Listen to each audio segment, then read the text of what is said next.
Traders diary में स्वागत है आपका। नमस्कार, मैं हूं आशीष चतुर्वेदी और नमस्कार, मैं हूं आपके साथ कुशल गुप्ता। कारोबारी हफ्ते का तो पहला दिन है, पर शुक्रवार को जिस तरह से क्यूज बनते हुए नजर आए थे अमेरिकी बाजारों के, वो कहीं ना कहीं काफी चिंता का विषय बना रहे हैं। और इसी वजह से एसजीएक्स निफ्टी आप देखिए ऑलमोस्ट 400 अंकों की भारी गिरावट हम एक्सपीरियंस करते हुए नजर आ रहे हैं। और ये गिरावट जो है केवल हमारे यहाँ ही नहीं, एशियाई बाजारों पर भी आप एक नजर डालें तो वहां पर निकाय और जिस तरह से अन्य मार्केट्स भी गिरते हुए नजर आ रहे हैं, काफी ज्यादा भारी गिरावट आपको अक्रॉस द बोर्ड आती हुई नजर आ रही है। इनफैक्ट शुक्रवार के सत्र में जिस तरह के अमेरिकी बाजारों में संकेत बनते हुए नजर आए थे, हेडलाइंस में आशीष आपको बता ही रहे थे कि जो जेरोम पावल जो फेड चेयरमैन है, उनकी तरफ से जो बयान आते हुए दिखे थे जैक्सन होल सिंपोजियम में, उस चीज को ध्यान में रखते हुए कहीं ना कहीं निवेशक और बाजार में चिंता का विषय अब बढ़ता हुआ जा रहा है। क्योंकि यहाँ पर इन्होंने एक चीज का ऐलान किया है कि एक बड़े रेट हाइक की आगे जरूरत पड़ सकती है। तो बड़े रेट हाइक में हो सकता है वो 75 बेसिस पॉइंट्स भी हो सकता है कि पूरे के पूरे 100 बेसिस पॉइंट्स भी हो सकते हैं। तो कहीं ना कहीं जो आगे जो सितंबर 2021 को जो मॉनेटरी पॉलिसी मीटिंग इनकी होने वाली है, उसमें 50 बेसिस पॉइंट्स की जो एक्सपेक्टेशंस है वो कहीं ना कहीं अब 75 बेसिस पॉइंट्स तो डेफिनेटली ये जो स्पीच देते हुए नजर आए थे जैक्सन होल पर, उसके बाद आती हुई दिख रही है। तो कहीं ना कहीं वो जो बयानबाजी होती हुई दिखी थी, जो स्पीच उनकी आई थी, उससे पूरा का पूरा बाजार का मूड माहौल नेगेटिव ट्रेजेक्टरी की तरफ ही आता हुआ दिख रहा है। आशीष, आप कैसे रीड कर रहे हैं सभी संकेत? तगड़ा हिला के रख दिया बाजार को। 17,266 के करीब एसजीएक्स निफ्टी आपको दिखा रहा है। 400 अंकों की बड़ी गिरावट के साथ अभी संकेत मिल रहे हैं कि खुलने के यहाँ पर आपको जो है बड़ी कमजोरी देखने को मिलेगी। और ऐसा नहीं है कि सिर्फ यूएस के बाजार अगर आप देखें शुक्रवार को बंद हुए थे, खास बात है कि आज आप फ्यूचर्स को देखें, नास्डैक फ्यूचर्स, डाउ फ्यूचर्स, दोनों में भारी गिरावट यहाँ पर नजर आ रही है। हैंग सेंग गिर रहा है, दुनिया भर के बाजारों में गिरावट है, डॉलर इंडेक्स में तेजी है, सोना चांदी गिर रहा है। अच्छा कुछ भी नहीं है, लेकिन कुशल ट्रेड करना इतना भी आसान नहीं है। देखिए 400 अंकों की गिरावट के साथ हम ऑलरेडी खुल रहे हैं। अब ऐसे में खरीदारी करने की तो हिम्मत बहुत कम लोगों की होगी और बहुत कम स्टॉक्स ऐसे हैं जो तेजी दिखाएंगे। और बेचने में कहाँ बेचें जब 400 पॉइंट ऑलरेडी नीचे आपको खुल रहा है। स्टॉक्स आप देखोगे 3-3, 4-4% तो बड़ा औसत आपको बता रहा हूँ डाउन साइड आपको देखने को मिलेगी। ऐसे में कहाँ शॉर्ट करें, कहाँ लॉन्ग करें। आज हो सकता है कि स्क्रीन को एंजॉय करने का दिन हो सकता है कि बाजार में अपनी वॉच लिस्ट तैयार करके रख लें 20 स्टॉक्स की और आराम से जो है आप देखें, और जब अपॉर्चुनिटी मिलेगी तब ट्रेड करेंगे। मैंने तो ऐसे ही डिजाइन किया अपनी लिस्ट को। आज जो है बाजार में थोड़ा एंटरटेनमेंट पर्पस के हिसाब से ज्यादा देखना है, ट्रेड के हिसाब से कम। आप बताइए कि कितने स्टॉक्स आपने जो है बिकवाली वाले चुने? देखिए लार्जली सारे बिकवाली के ही हैं, क्योंकि जिस कैटेगरी में हम बिकवाली का काउंटर दे सकते हैं तो वहाँ पर तो डेफिनेटली हमने बिकवाली के ही कॉल्स दिए हैं। पर कहीं ना कहीं काफ़ी सारे खरीदारी के मौके, इनफैक्ट जो निचले स्तरों पर अच्छे एक्यूमुलेशन के आपको मौके मिल सकते हैं, वो डेफिनेटली उसका भी आपको आज फायदा उठाना चाहिए। तो बिल्कुल शुरुआत करते हैं। हमारी जो पहली कैटेगरी कैश की कैटेगरी मैं ही बता देता हूँ। स्टॉक चुना हैरिसन मलयालम, लंबे समय से स्टॉक में रडार बना हुआ है। जितने भी टी और कॉफी वाले स्टॉक्स हैं इनमें गजब की तेजी देखी जा रही है, इनमें स्ट्रक्चरल चेंजेस नजर आ रहे हैं। अब अगर आप देखें तो स्टॉक का नाम हैरिसन मलयालम है, हरिओम पाइप नहीं है। तो कैश का जो स्टॉक है मेरी तरफ से, टी चाय बनाने वाली जो कंपनी है हैरिसन मलयालम, यहाँ पर आपको करनी है खरीदारी। जिस प्रकार का स्ट्रक्चर है, मैं मान रहा हूँ कि थोड़ी भी गिरावट के साथ अगर ये स्टॉक आपको मिलता है तो यहाँ पर फोकस करके चल सकते हैं। 174 रुपए के लक्ष्य के लिए स्टॉप लॉस लगाना है 165 रुपए का। बिल्कुल आशीष, इनफैक्ट लास्ट वीक फ्राइडे को ही हम ये बता रहे थे कि किस तरह से ब्राज़ील में जो ड्राउट लाइक सिचुएशन होती हुई दिखी है, उस वजह से कॉफ़ी की कीमतें पिछले एक हफ्ते में 10% से ज़्यादा की तेज़ी वहाँ पर दिखा चुके हैं। और आगे का अनुमान भी यही है कि वहाँ पर बिलो एस्टिमेट्स रेनफॉल्स मिलती हुई नजर आएंगी, जिस वजह से ग्लोबल सप्लाई इम्पैक्ट हो सकता है। और इसी एस्पेक्ट से हैरिसन मलयालम और जितने भी कॉफ़ी वाले सीसीएल प्रोडक्ट्स, टाटा कॉफ़ी, वो आपको बड़े फोकस में रखने चाहिए, क्योंकि यहाँ पर लगातार प्राइस इंक्रीज आगे चलकर भी एक्सपेक्टेशन है और अच्छी खासी वॉल्यूम ग्रोथ एक्सपेक्टेड है। सीसीएल के कॉन कॉल में ऐसा कहा गया था। तो हैरिसन मलयालम यहाँ पर फोकस चाहिए कैश सेगमेंट से। चलिए मेरी तरफ से कैश सेगमेंट से स्टॉक है जुबिलेंट फार्मोवा का, यहाँ पर आपको ध्यान रखना है। दरअसल इनके लिए खबर आती हुई दिखी कि इनकी जो सब्सिडियरी है जुबिलेंट ड्रग्सिमेज, ये जो है रेडियो फार्मास्यूटिकल्स मैन्युफैक्चरिंग फैसिलिटी है और इनको यूएस एफडीए से ईआईआर मिलता हुआ नजर आया। ईआईआर मतलब इस्टेब्लिशमेंट इंस्पेक्शन रिपोर्ट, और जब भी किसी फार्मा कंपनी को ईआईआर मिलता है तो उस वजह से कंपनी के लिए ये पॉजिटिव संकेत माना जाता है। तो स्टॉक प्राइस में भी हो सकता है कि आज ये रिफ्लेक्शन आता हुआ दिखे। और भारी बाजार की गिरावट में जिस तरह से साइक्लिकल स्टॉक्स टूटते हुए नजर आएंगे, प्रॉब्ली ऐसा हो सकता है कि जो फार्मा स्पेस है वो थोड़ा सा बचता हुआ नजर आए। और यहाँ पर अगर पॉजिटिविटी ये जो खबर की है वो अगर प्ले आउट होती है तो कैश सेगमेंट में आपको इसको जरूर खरीद कर चलना चाहिए। तो 347 रुपए के टारगेट के लिए यहाँ पर आपको खरीदारी करनी है। 331 रुपए आपका स्टॉप लॉस बनेगा। चलिए बढ़ते हैं अपनी अगली कैटेगरी जो है डेरिवेटिव स्पेस की, और यहाँ पर सबसे पहले है फ्यूचर्स फ्यूचर्स में मैंने स्टॉक चुना है बिकवाली का और वो है आईटी स्पेस से इन्फोसिस। इनफैक्ट शुक्रवार के सत्र में ये काउंटर ऑलमोस्ट पॉजिटिव बंद होता हुआ नजर आया था, पर ईडीआर आप देखिए कंपनी का ऑलमोस्ट 2.8% लुढ़कता हुआ नजर आया फ्राइडे को, और इसका सबसे बड़ा प्राइमरी कारण बना नैस्डैक की गिरावट। ऑलमोस्ट 4% तक का फॉल वहां पर देखने को मिला। डॉलर इंडेक्स भी हम देख रहे हैं ऑलमोस्ट $109 के पास है। तो कहीं ना कहीं ओवरऑल जो सेंटिमेंट और जो सेटअप है आईटी काउंटर्स के लिए आज डेफिनेटली वीक रह सकता है। तो इस वजह से इन्फोसिस आज आपको बेचकर चलना है 1490 रुपए के टारगेट के लिए। हायर साइड पर 1555 रुपए का आपका स्टॉप लॉस बनना चाहिए। देखिए फ्यूचर्स में मैं भी बिकवाली कर रहा हूँ। स्टॉक चुना है मैंने फार्मा स्पेस से, ग्लेनमार्क फार्मा। यहाँ पर देखिए इनकी गोवा जो इकाई थी उसको यूएसएफडीए ने जांच की उसकी, और उसमें करीब 5 आपत्तियां आपको सामने निकल कर आई हैं। और ऐसे में जब बाजार का मूड ऑलरेडी इतना खराब है तो नेगेटिव खबरों पर रिएक्शन भी आपको तेज देखने को मिलेगा। शॉर्ट्स बनाएंगे बड़ी आसानी से। 368 रुपये के लक्ष्य और 381 रुपये का आप लगा लीजिए स्टॉप लॉस। गिरावट देखने को मिलेगी, लेकिन टारगेट या स्टॉप लॉस जिसके करीब अगर ओपनिंग होती है तो एक बार के लिए स्टॉक को छोड़ दे। फिर जो एक्शनेबल ट्रेडिंग आइडियाज है वहां पर आप फोकस करके चल सकते हैं। लिस्ट को आगे बढ़ाते हैं। अगली जो हमारी कैटेगरी है वो है ऑप्शंस के, और ऑप्शंस के माध्यम से भी एक फार्मा स्टॉक चुना है। लंबे समय से स्टॉक में रडार पर है, कई बार मैंने आपको रिकमेंड कर दिया है। स्टॉक गिरने का नाम नहीं ले रहा है, नाम है बायोकॉन। अभी फिलहाल अगर आप देखेंगे तो ऑलमोस्ट अपने जो 52 वीक लो है इसके आसपास स्टॉक ट्रेड कर रहा है। कंसोलिडेशन यहाँ पर निश्चित स्तरों पर देखने को मिल रहा है। जिस प्रकार की गिरावट की उम्मीद है उस प्रकार का बड़ा ब्रेकडाउन अभी तक आने को देखने को नहीं मिल रहा है। लेकिन जब जैसे कि मैंने बताया कि बाजार आपको ऑलरेडी इतना कमजोर दिख रहा है, तो आज अगर थोड़ा भी यहाँ से गिरता है तो आपको देखने को मिलेगा 52 वीक जो लोज हैं इसका ब्रेकडाउन देखने को मिलेगा, और फिर सभी जितने भी टेक्निकल एनालिस्ट हैं ये स्टॉक सबके रडार पर आएगा। लेकिन इससे पहले आप पुट ऑप्शन के माध्यम से एक ट्रेड बढ़िया सा बना सकते हैं। 305 रुपए की पुट ऑप्शन खरीद करके चलेंगे। 9 रुपए के आसपास की क्लोजिंग चल रही है, 14 रुपए का लक्ष्य होगा। स्टॉप लॉस लगाना है 6 रुपए का। अच्छी गिरावट, बड़ा ब्रेकडाउन जो है यहाँ पर आपको बायोकॉन के डेली और वीकली दोनों चार्ट्स पर देखने को मिल सकता है। पुट ऑप्शन खरीदने की सलाह होगी। तो चलिए ऑप्शंस के माध्यम से कॉल तो कर लिए डिस्कस। अगली जो हमारी कैटेगरी है वो है टेक्नो और फंडापिक। लेकिन इससे पहले कुशल आप बताइए कि ऑप्शंस के माध्यम से कौन सा स्टॉक पसंद आ रहा है? बिल्कुल आशीष, बायोकॉन आपकी तरफ से आ रहा है पुट ऑप्शन खरीदारी करने की राय। मेरी तरफ से भी पुट ऑप्शन ही है, खरीदना है आपको। और यहाँ पर IRCTC इसका जो 720 रुपये का कॉल ऑप्शन है ये आपको माफ कीजिएगा पुट ऑप्शन है, ये आपको खरीद कर चलना है। क्योंकि कहीं ना कोई खबर की वजह से ये स्टॉक हमेशा चर्चा में रहता है। इसके पहले लास्ट वीक हम देख रहे थे कि डेटा मोनेटाइजेशन पर कंपनी का फोकस बनने वाला है, इसके लिए नियुक्ति भी करने वाले थे ये एक सलाहकार की। अब आप देखिए यहाँ पर खबर आती हुई दिख रही है कि जो डेटा मोनेटाइजेशन के लिए सलाहकार की नियुक्ति है उसके लिए ई टेंडर इन्होंने वापस ले लिया है। तो एक रिवर्सल जो है इनकी न्यूज़ पर आता हुआ दिख रहा है, और इस वजह से मुझे लग रहा है कि आज IRCTC पर आपको दबाव देखने को मिल सकता है। बाजार का मूड माहौल भी लाजली खराब ही है। तो 36 रुपये का पुट ऑप्शन खरीद कर चलिए। 36 रुपये की प्राइसिंग है इसकी।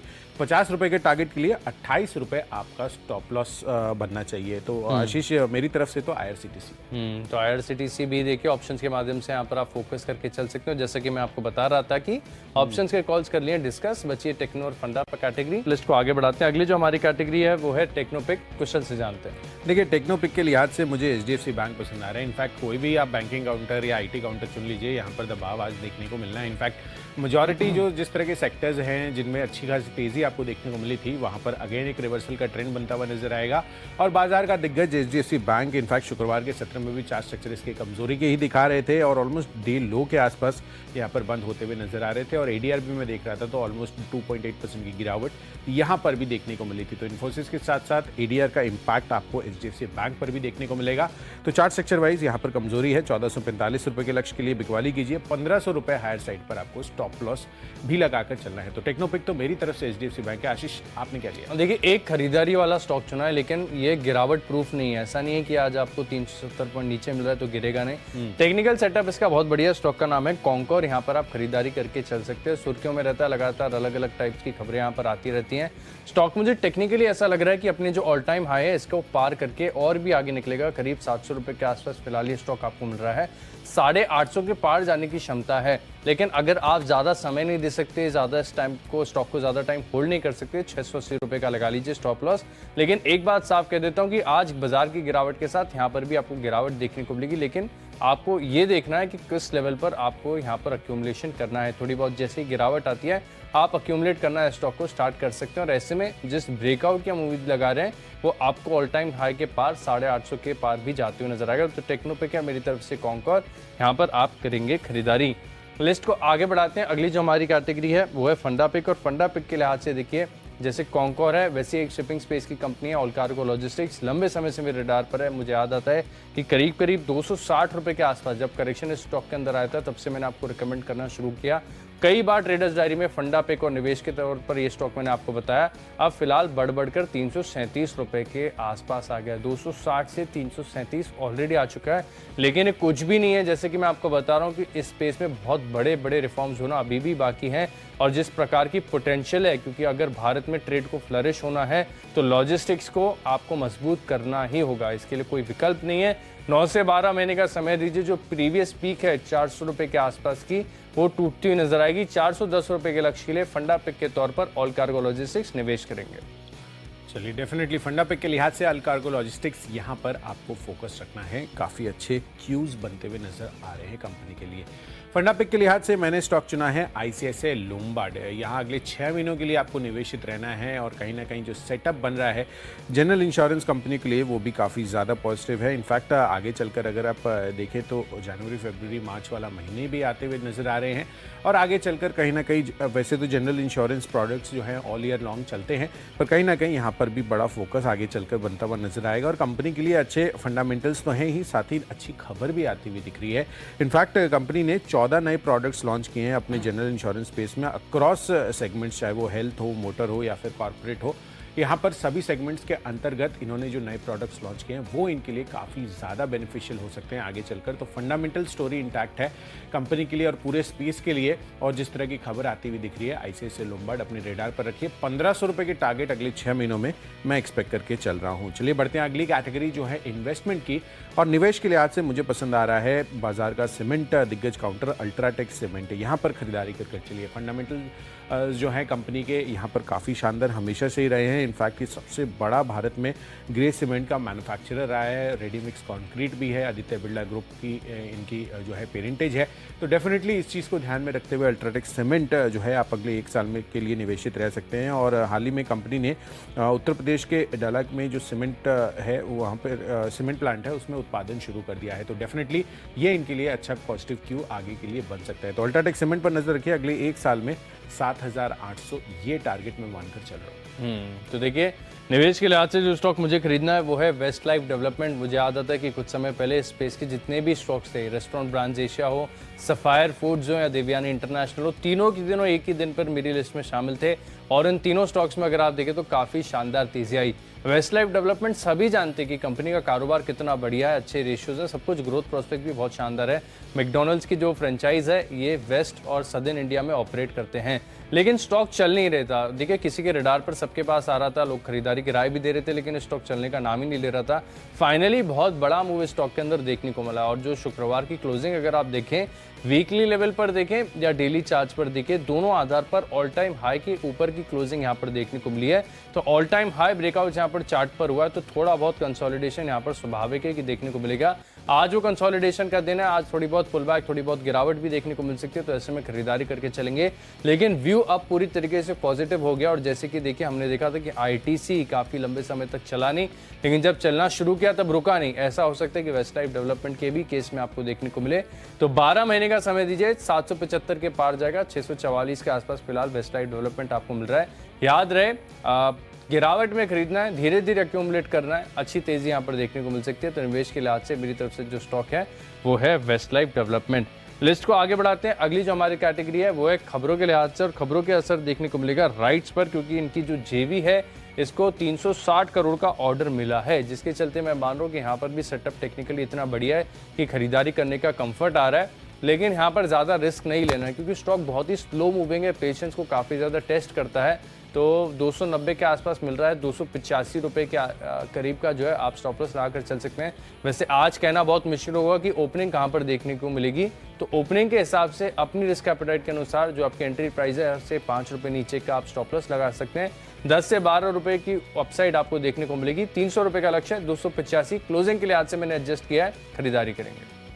बिल्कुल। तो चलिए राइट्स लिमिटेड यहाँ पर आपको फोकस रखना है, खबरों के दम पर अच्छा एक्शन आज आपको देखने को मिल सकता है। मेरी तरफ से रोलेक्स रिंग्स हैं, यहाँ पर आपको खरीदारी करनी है, पर गैप डाउन ओपनिंग के बाद स्टॉक को वॉच कीजिए और उसके बाद अगर रिकवरी थोड़ी सी भी होती है तो ये स्टॉक अच्छा प्ले आउट हो सकता है, क्योंकि यहाँ पर जो बल्क डील के डिटेल्स आते हुए दिखे हैं उसमें काफ़ी सारे जो वेल नोन इंस्टीट्यूशनल इन्वेस्टर्स हैं वो उनके नाम आते हुए सामने आते हुए दिख रहे हैं, जिसमें Kotak, ICICI Prudential, DSP mutual fund, Aditya Birla Sun Life जैसे जितने भी म्यूचुअल फंड हाउसेज हैं उनकी तरफ से अच्छी खासी खरीदारी होती हुई दिख रही है। तो रोलेक्स रिंग्स इस वजह से आज फोकस में रह सकता है। 1840 रुपए के टारगेट की खरीदारी करनी है, 1770 रुपए आपका स्टॉप लॉस बनेगा। तो चलिए, खबरों के दम पर तो हमने स्टॉक्स आपके साथ डिस्कस कर लिए हैं, पर आखिरी कैटेगरी है माई चॉइस की। लिस्ट को आगे बढ़ाते हैं और बढ़ते हैं हमारी आखिरी कैटेगरी यानी माई चॉइस की तरफ। और यहाँ पर देखिए तीनों के तीनों स्टॉक मेरे पास हैं बिकवाली वाले, और तर्क सिमिलर है। देखिए कि स्टॉक्स में काफी ज्यादा तेजी आ चुकी थी, लेकिन आज जब बाजार आपको गिरावट दिखा रहा है तो जो कमजोर लॉन्ग्स है वो खतरे में पड़ते हुए नजर आएंगे। तो ऐसे में स्टॉक मैंने चुना है सबसे पहले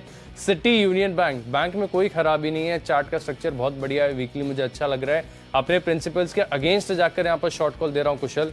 मैं मान रहा हूँ क्योंकि इतनी तेजी स्टॉक के अंदर ऑलरेडी आ चुकी है, तो जिसने लास्ट में खरीदा है ना, आज उसको थोड़ा सा परेशानी होगी।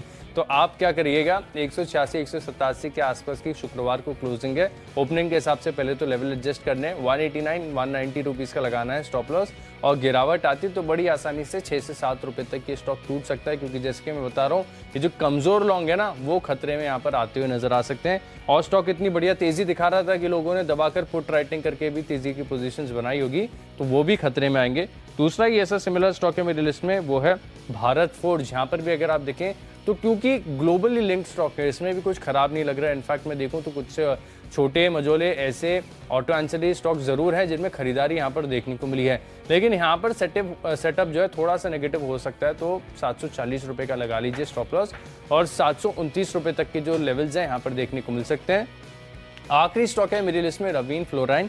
यहाँ पर भी अगर आप देखें तो स्टॉक टेक्निकली थोड़ा सा ही कमजोर है, वो भी अगर आप आर्ली चार्ट्स पर स्विच करके देखेंगे, डेली देखेंगे तो आपको नजर आएगा कि कमजोरी है। वीकली और मंथली पे कोई खास डैमेज ज़्यादा है नहीं, डिस्टॉर्शन चार्ट्स पर बिल्कुल देखने को नहीं मिला है। तो इसके लिए छोटे टारगेट्स की यानी 4248 की जो क्लोजिंग है, आप 4275 रुपए का सिस्टम में लगा लीजिए स्टॉप लॉस, और दिन के दौरान गिरावट आती तो हो सकता है कि 4200 या फिर पॉसिबिलिटी ये भी है कि 4200 भी टूटता हुआ नजर आए। तो टेक्निकली सेटअप कमजोर होने के कारण नवीन फ्लोराइन में शॉर्ट पोजीशंस लेंगे।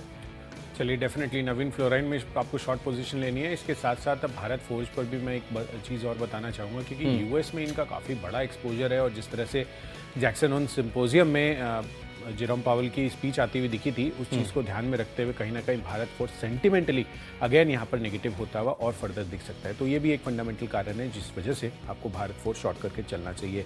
चलिए, मेरी रेडार पर जो स्टॉक्स आ रहे हैं उसमें बालकृष्ण इंडस्ट्रीज ये सबसे पहला कॉल है माई चॉइस कैटेगरी में, जहाँ पर बिकवाली करनी है।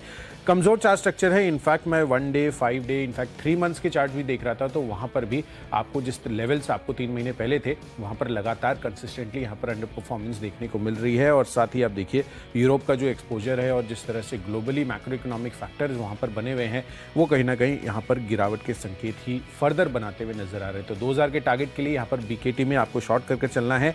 2025 हायर साइड पर 2085 हायर साइड पर आपका स्टॉप लॉस बनेगा।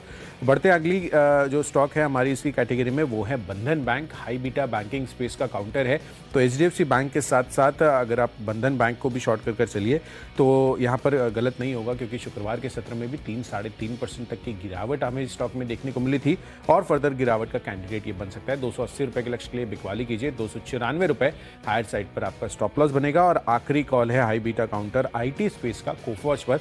यहाँ पर भी तर्क सिमिलर है, नैस्डैक में जो 4% की गिरावट रही है उस वजह से आपको गिरावट फर्दर आज इस काउंटर में देखने को मिल सकती है। तो 3450 रुपए के लक्ष्य के लिए बिकवाली कीजिए, 3600 रुपए यहाँ पर भी स्टॉप लॉस लगाइए। तो चलिए, जो 20 स्टॉक से इनकी फोकस लिस्ट हो गई तैयार, और अगर आपने कोई भी स्टॉक या कोई भी लेवल मिस कर दिया है तो पहले जल्दी से देख लेते हैं रिकैप। कैश का स्टॉक है मेरे इसमें हरिसन मलयालम, ग्लेनमार्क के फ्यूचर्स में करनी है बिकवाली, और बायकॉन 305 रुपए का पुट ऑप्शन खरीदेंगे। कॉन्कोर का सेटअप बढ़िया, गिरावट में खरीद सकते हैं 850 रुपए के लक्ष्य के लिए। फंडामेंटली लॉजिस्टिक्स स्पेस की दिग्गज कंपनी ऑल कार्गो लॉजिस्टिक्स मुझे पसंद है, 410 रुपए का लक्ष्य है। निवेश के लिहाज से खरीदना है वेस्ट लाइफ डेवलपमेंट, चार्ट्स पर ऑल टाइम हाई ब्रेकआउट देखने को मिला है। राइट्स में ऑर्डर का विन का असर देखने को मिलेगा। सिटी यूनियन बैंक, यहाँ पर अगर आप देखें तो जो कमजोर लॉन्ग है वो खतरे में नजर आएंगे। भारत फोर्ज ग्लोबल एक्सपोजर के कारण यहां पर शॉर्ट पोजीशंस बनाएंगे और नवीन फ्लोराइन छोटे चार्ज पर टेक्निकल सेटअप है कमजोर, 4200 रुपए का लक्ष्य है। इन 10 स्टॉक्स में मेरा कन्वेक्शन सबसे ज्यादा है ऑप्शंस के ट्रेड, यानी बायोकॉन 305 रुपए का पुट ऑप्शन खरीद सकते हैं। स्टॉक जो है 52 हफ्ते के निश्चित स्तर के करीब ट्रेड कर रहा है, 14 रुपए के लक्ष्य के लिए पुट ऑप्शन में करेंगे खरीदारी। चलिए, सबसे पहले कैश सेगमेंट में जुबिलेंट फार्मोवा जो EIR मिलता हुआ दिखा है वो इनके लिए काफ़ी पॉजिटिव रह सकता है, पर IT काउंटर्स काफ़ी वीक रह सकते हैं। एक तो इन्फोसिस का ADR ऑलमोस्ट 2.3% गिरा है, साथ ही नैस्डैक में भी 4% की गिरावट रही है। IRCTC डेटा मोनेटाइजेशन प्लान पर इन्होंने जो ये टेंडर वापस लिया है वो कहीं ना कहीं आपको गिरावट के संकेत आज यहाँ पर साफ तौर पर देखने को मिल सकते हैं। और साथ ही HDFC बैंक चार्ट स्ट्रक्चर कमज़ोर है, ADR भी ऑलमोस्ट 3% तक लुढ़कता हुआ नजर आया। फंडामेंटली ICICI लोम्बार्ड अच्छे लग रहे हैं, जो इन्होंने 14 नए प्रोडक्ट्स लॉन्च किए हैं जनरल इंश्योरेंस कैटेगरी में, वो भी अगले 6 महीनों में इनके लिए अच्छी पॉजिटिविटी दिखा सकते हैं। अल्ट्राटेक सीमेंट अच्छा लग रहा है इन्वेस्टमेंट के लिहाज से, और खबरों के दम पर रोलेक्स रिंग्स जिस तरह की बल्क डील्स के डिटेल्स आते हुए दिख रहे हैं वो उस वजह से पॉजिटिविटी और फोकस में रह सकता है। माइचेस कैटेगरी में BKT, बंधन बैंक और साथ ही कोफोर्ज यहाँ पर बिकवाली करनी है। और इन सब में जो मेरा बेस्ट पिक है आज के लिए वो है IRCTC पर डेटा मोनेटाइजेशन को लेकर जिस तरह की तेजी इसमें बनी थी, अगेन एक अच्छा रिवर्सल डिसीजन आता हुआ दिख रहा है इनके लिए, तो कहीं ना कहीं नेगेटिविटी के संकेत IRCTC में साफ तौर पर आज आपको देखने को मिल सकते हैं। तो इसका पुट ऑप्शन आज आपको खरीद कर चलना है। तो चलिए, हमने सभी स्टॉक्स और उनके लेवल्स का तो रिकैप कर लिया है, पर बाजारों पर किस तरह की रणनीति बनानी है ये काफ़ी ज़्यादा इंटरेस्टिंग होने वाला है, क्योंकि गैप डाउन ओपनिंग तो सभी अब एक्सपेक्ट करके चल रहे हैं। आशीष, जिस तरह से SGX निफ्टी बयान कर रहा है, एक बारी डाउ फ्यूचर्स पर भी नज़र डाल लेते हैं कि वहाँ पर किस तरह का मूड माहौल है। और साथ साथ आपको डाउ फ्यूचर्स अगर आप देखें तो यहाँ पर जो लेवल्स दिख रहे हैं 250 अंकों की गिरावट, ऑलमोस्ट 0.8% तक का फॉल यहाँ पर देखने को मिल रहा है। और नैस्डैक तो इवन ज़्यादा गिरता हुआ दिख रहा है, 4% की गिरावट के साथ भी संतुष्टि नहीं मिली है। और जो फ्यूचर्स दिखा रहे हैं नैस्डैक के ऑलमोस्ट 1.25% की गिरावट अगेन यहाँ पर देखने को मिल रही है। तो अमेरिकी बाजारों से और कमजोरी के संकेत आ रहे हैं, और जिस तरह से एशियन मार्केट की क्यूज है वो भी काफी ज्यादा कमजोर है। तो गैप डाउन ओपनिंग की एक्सपेक्टेशंस है। इन सभी संकेतों को समझने के लिए